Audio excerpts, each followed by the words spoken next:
Hello everyone, this is Thomas Cheng from Tech Innovation. We are back at another tutorial session. Today we're going to be talking about the Innex Cube, in particular the remote control of the Innex Cube. This unleash all the AI firmware capability of the Innex Cube, and let's get right to it. Okay, now let's use the reactive suite to show you how to interact with your Innex Cube using the remote control. So there are two camera streams right now. The one on the right is actually the Innex Cube looking right at me, and the one on the left is a document camera looking at my remote. A remote is everything you need to control the Innex Cube. There is no software app that you need to download to your PC or your phone. Let's talk about the remote real quick. These are the available buttons for you to use, and this on the top is the camera off and microphone mute, and they are very intuitive. You press that, the camera is off, the icon appears, and you press that, the microphone is off, the icon appears. I'm not using the Cube's microphone for this recording, which is why you can still hear me. If I want to undo that, I simply press this and press that. You'll go back to its original status. And that's the AI icon and that's the manual icon. So these two are quite important because it allows you to go between the AI mode and the manual modes. So if I want to cycle through all the available AI modes, I simply press the AI. So right now, I'm in the AI gallery mode. If I press this again, I go into AI auto framing. I press that again, I go into the AI stage. So I'm able to cycle through by pressing the AI icon, AI button. If I want to go into the manual mode, I simply just press this. I go into the manual conversation, which splits the table in half, one team on each side. I can also cycle through different view angle. This is 360 to see the entire room, 270 degree, 180 degree, 120, 90 degree. And notice that there's a zoom in effect. And I can actually use this as a personal camera if I'm the only person in the room. And when you are in the manual mode, you can actually use the arrow keys to change the viewing position. So I can pan, this is panning. I can also tilt. So you can customize the view angle, the viewing positions while you're in the manual mode. And notice that if I'm in the AI, which I'm now in the AI gallery, I just press that, the arrow key doesn't work anymore because in the AI mode, the AI actually dictate the result instead of you using the arrow key. And this is the setting icon. So let's go into the setting here. So while you're in the setting icon, I want to talk about this middle button real quickly. A lot of times video conferences automatically mirror your camera image. And when that happens, you actually see the wording in reverse. So it's impossible to read. So this icon is actually mirroring the text. If you see that the wording looks funky, then all you need to do is mirror the text, okay? So that's the mirror button. It only mirrors the text, not the actual video image.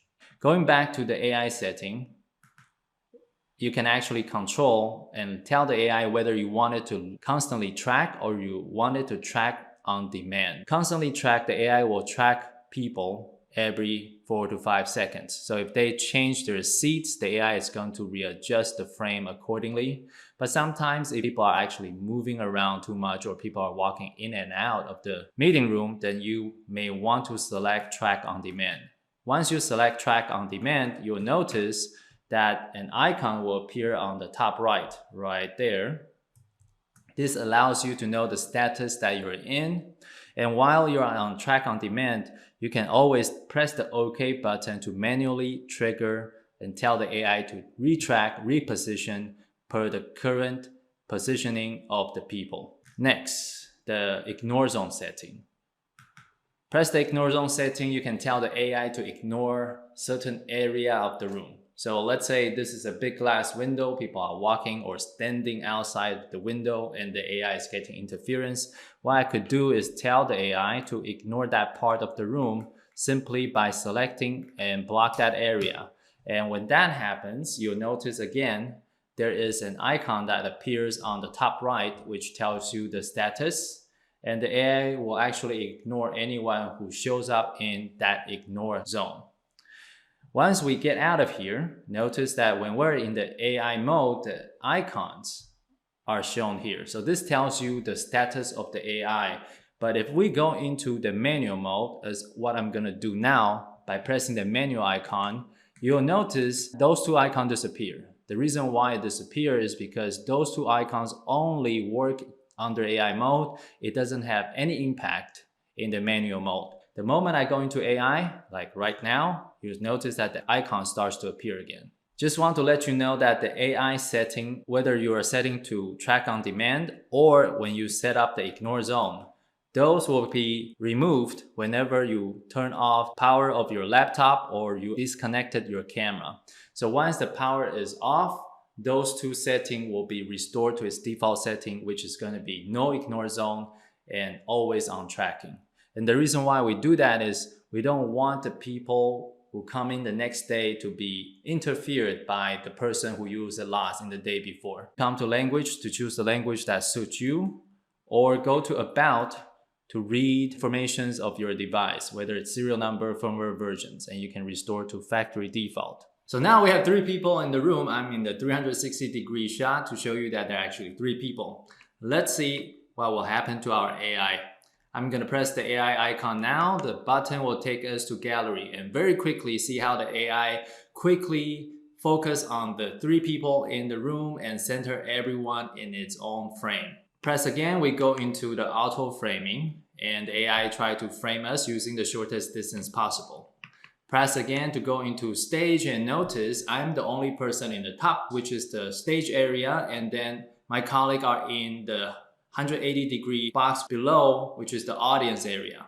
AI is actually available in the stage area. Notice that if I'm moving around here in the top bar, AI doesn't do anything until I actually get outside of the frame. Then the AI will frame me when it sees me disappear from the shot, like so. The reason why AI only frames me when I get out the frame is because it wants to reduce small movement if I'm moving left or right to the whiteboard or the flip chart.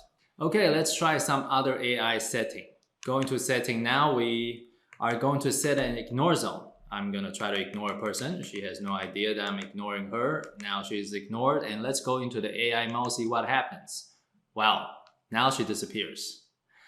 If I ask her to walk outside the ignore zone to the other place, you'll see that she will be seen again. So Yoling, you are the person that I ignored. Can you stand up and move next to Cecilia? Okay, as you can see that she's now outside of the ignore zone, and let's go back to the AI gallery and see what happens. Now she appears again. Let's delete the ignore zone setting. So I have deleted it. And let's try another setting in AI, which is track on demand. So I'm going to turn on the track on demand, which means I now need to use the OK button to trigger AI to track. Again, you'll see that the icon appears on the top right to show you the status that you're in. And let's go back to the AI gallery. Yoling, can you stand up and go back to your original seat? Okay, now she has sat down, but the AI doesn't do anything. Why? Because I haven't touched and pressed the OK button. So I'm going to press the OK button now. AI rescan, now she appears. And that's how the track on demand work. Hey, that's it for today's training video. I'm Thomas Cheng for Funtech Innovations. Hopefully after this video, you will go pick up that remote control so you can have full access to the Cube feature. Thank you very much. Stay tuned for more.